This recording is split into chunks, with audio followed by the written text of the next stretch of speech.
Mayor, basta manggaling ang sunod na presidente lugko ka te ara sa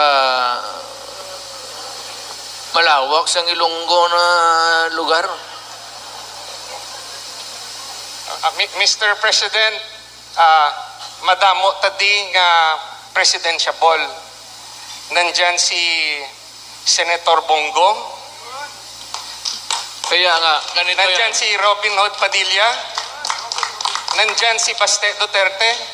At pag sumama na yung anak nyo, si Inday Sara, presidentiable rin. Yung problema natin, hindi tayo nagkakaisa eh. Inaantay ng PDP, may imbitasyon na tayo kay VP Inday. Pero, basta yung sinasabi, gusto natin na yung susunod na presidente manggaling sa PDP. Yan. Okay yan.